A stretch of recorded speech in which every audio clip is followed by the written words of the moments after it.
Hi అండి, మరొక మంచి రెసిపీతో ఈరోజు మీ ముందుకు వచ్చేసాను. టుడే మన రెసిపీ ఉల్లిపాయ మునక్కాడల కర్రీ అన్నమాట.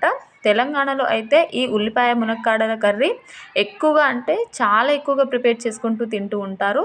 సో అంత టేస్టీగా ఉండే ఈ రెసిపీని ఈరోజు మన ఛానల్లో మీకు చూపించబోతున్నాను.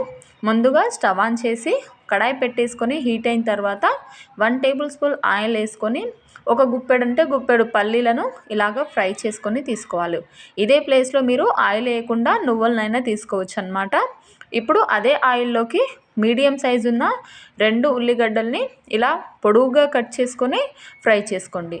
ఉల్లిపాయలు కాస్త మగ్గినట్లు అనిపించిన తర్వాత ఒక 2 టమోటాలను ఇలా పెద్ద సైజు ముక్కలుగా కట్ చేసుకొని అవి కూడా బాగా ఫ్రై చేసుకోండి. ఇందులోనే మనం ఇవి కాస్త తొందరగా మగ్గడం కోసమని 1 టేబుల్ సాల్ట్ను కూడా యాడ్ చేసుకోండి. అందులోనే గుప్పెడు పుదీనా ఆకుని కూడా ఇలా యాడ్ చేసుకొని కాస్త మగ్గేంత వరకు ఒక 3 to 4 మినిట్స్ వరకు బాగా ఫ్రై చేసుకోవాలన్నమాట.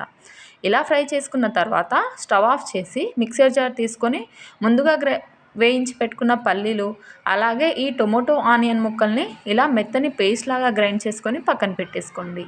ఇప్పుడు అదే కడాయిలోకి మరొక 2 టేబుల్ స్పూన్ల ఆయిల్ హీట్ అయిన తర్వాత 1 టేబుల్ స్పూన్ సాజీరా అలాగే 2-3 పచ్చిమిరపకాయలు ఒక రెమ్మ కరివేపాకుని చిటపటలాడించండి. కరివేపాకు చిటపటలాడిన తర్వాత మనం ముందుగా మునక్కాయలను ఇలా పైనున్న తోలంతా తీసేసి ఒక అరగంట సేపు మనం హాట్ వాటర్లో ముందుగానే ప్రిపేర్ చేసుకున్నట్లయితే తొందరగా మగ్గుతాయి. ఇలా ఆయిల్లో ఒక 2-3 మినిట్స్ ఫ్రై చేసుకున్న తర్వాత 1 టేబుల్ స్పూన్ అల్లం పేస్ట్ను కూడా యాడ్ చేసుకొని ఈ మునక్కాడలంతా కూడా బాగా మగ్గిపోవాలన్నమాట. ఈ బాగా మగ్గిపోయిన తర్వాత మనం ముందుగా గ్రైండ్ చేసి పెట్టుకున్న ఈ ఉల్లిపాయ టమోటోలో పేస్ట్ను కూడా యాడ్ చేసుకొని ఒకసారి స్టవ్ను సిమ్లో పెట్టేసుకొని బాగా కలిపేసుకోండి.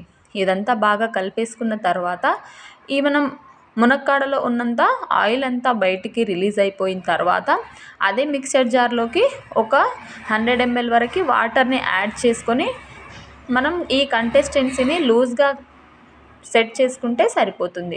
చూడండి, మీరు కర్రీ ప్రిపేర్ చేసేటప్పుడు వాటర్ మరి ఎక్కువగా యాడ్ చేయకుండా కాస్త థిక్గా ఉండేటట్టు చూసుకోండి.